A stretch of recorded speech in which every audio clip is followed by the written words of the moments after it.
الوطني المغاربه يحتفلون. هذه الصور يعني تغني عن كل استقبال تاريخي لأسود الأطلس في المملكة المغربية، حاجة فوق الخيال بعد تحقيقهم المركز الرابع على العالم في كأس العالم قطر 2022. بس بما انه وصل لك الفيديو ووصلت لحد هنا، انزل اعمل لايك واشترك في القناة وفعل زر الجرس عشان ندخل بقى على 90,000 مشترك في أسرع وقت. الإعلام الجزائري حرفيا صدم من استقبال بعثة المنتخب المغربي في المملكة المغربية، حاجة خيالية استحقها بصراحة أسود الأطلس بعد الأداء الخرافي في كأس العالم. الحقيقة استقبال مشرف على الطريقة الملكية، وكمان اللعيبة موجودين فوق حافلة مكشوفة زي بالظبط منتخب الأرجنتين اللي كسب البطولة، وماشيين وسط الشعب المغربي بكل فخر واعتزاز بعد الإنجاز العالمي اللي عملوه، بعد ما كل الناس كانوا بيقولوا إن المنتخب المغربي وقع في مجموعة صعبة وبنتمنى بس إنه يتأهل منها كتاني المجموعة.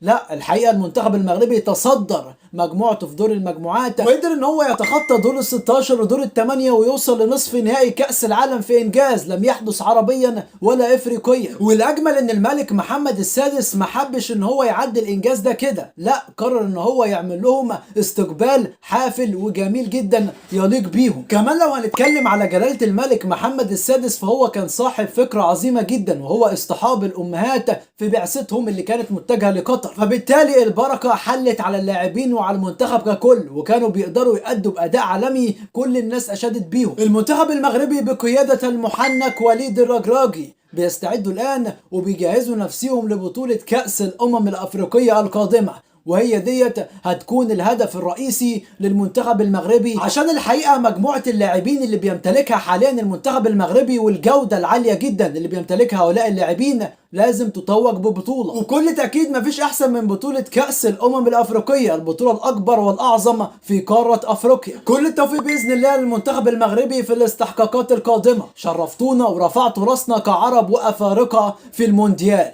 وبكده نكون وصلنا لنهاية الفيديو. لو وصلت لحد هنا ما تنساش تنزل تعمل لايك وتشترك في القناة وتفعل زر الجرس